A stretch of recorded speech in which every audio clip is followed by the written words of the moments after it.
Hey, so it's April 18th, I think. I haven't done a Corona vlog for a little bit. I've been busy actually doing Corona swabs, and I won't get into that too much. I think I've talked through that process in other areas. We're at a kind of an interesting time here in New Zealand where tomorrow, 2 days from now, the ministry may be making a recommendation to slightly lower the alert level, which will not just open the floodgates, but it will ease up some restrictions, including things like possibly takeout. We've really been missing our fish and chips, and even better, surfing. That would be great.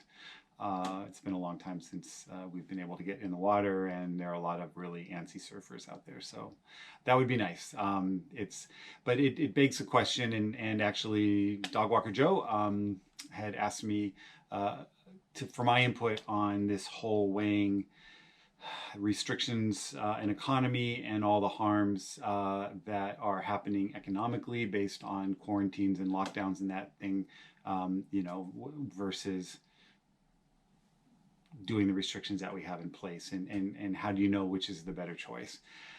And I will say right off, I am not an expert on this. It's an extremely difficult question to answer. I don't know that it can actually ever be fully answered. One is we're just breaking new ground here. Two, we really don't know what rampant, COVID outbreak looks like. We can get some ideas from, early Wuhan and Italy when things got out of control, but, things were sort of locked down pretty hard after that. But even then, systems were completely overwhelmed. So it's a difficult question to answer. I think if I had to give a basic answer from following reputable sources and things like that, I would say that it appears that when you lock down, you damage the economy, but you save lives. When you don't lock down, you still damage the economy, but you have lots and lots of loss of life. So that to me is the short answer. The longer answer on this is it's really difficult to compare. So one is you will definitely have a life cost if you let COVID sort of run a little bit freer. And it is such a transmissible illness that if you don't have these very strict kind of lockdown social distancing things in place, it's easy for it to just become everywhere. And yes, the mortality rate is not super high, although it's variable. So if you're an at-risk population, your mortality rate with COVID is going to be much higher than non-at-risk populations. And I think that's something, especially in the States, they're seeing where these health disparities within certain groups are only magnified. So you kind of got to put that into the equation as well. So, if you are a protected class and privileged, you may be better off than somebody else, but that is a very selfish attitude to take. I think we're seeing that in spades by most of the people that are calling for opening up of restrictions in order to boost the economy. It's typically those with the least amount to lose and the most amount to gain who really are probably some of the better off people anyway. So one, I just tend to not trust the voices calling for that anyways, just based on sort of their track record and how they typically fall. And it tends to not be very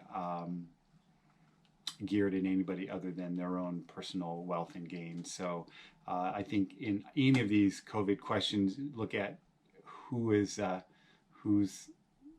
giving you the advice. Is it a doctor who is trained in epidemiology and an economist who's trained in these types of things? Or is it, a quack physician who's selling natural products, or, somebody on Wall Street who is watching their portfolio go down kind of thing. So again, the voices that I trust, that I think really are impartial, I think it's pretty clear that the answer to this is the economy is going to be hurt no matter what we do. But if we pretend that there's not a pandemic happening and try to go about business as normal, we're going to have a herd economy, and we're going to have millions of people dead. We're going to have healthcare systems that are stressed. We're going to have people dying because of that. And that's sort of the other issue there too, is what's a human life worth? You know, how do you put in one side of the equation people and the other side of the equation economy? Yes, economy affects affects people's lives absolutely as well.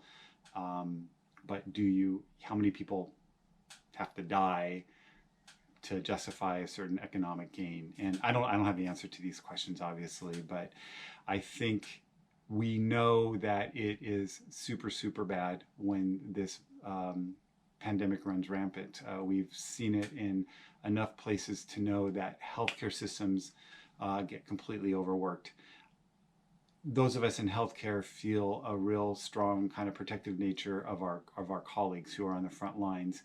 And this is kind of a war and I don't like to use the war analogy because it's not really a war. It didn't have to happen necessarily this way, but it is helpful sometimes to use it in this way, in that people don't see the fighting.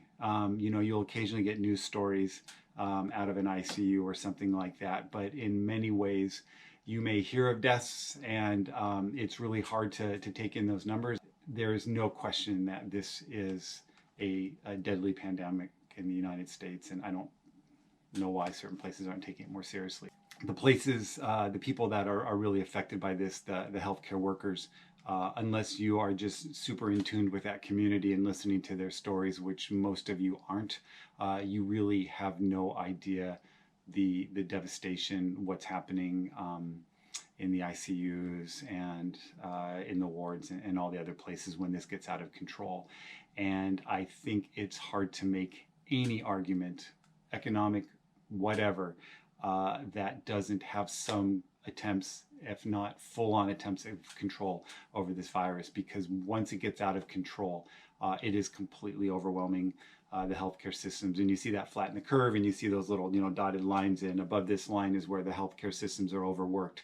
Well, overworked is a really good euphemism, but it basically means exhausted health professionals, people putting their lives at risk and losing their lives because they are not equipped, both physically, personnel, drugs, ventilators, you name it, to deal with it. So in some sense, I think the question is moot. You have to put controls into place, because if you don't, foundation of any civilized society, which is the healthcare and the healthcare's ability to adapt, is just not there.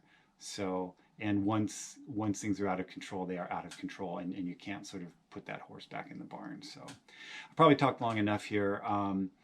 So the answer to the question is, how do you balance economic costs versus people costs?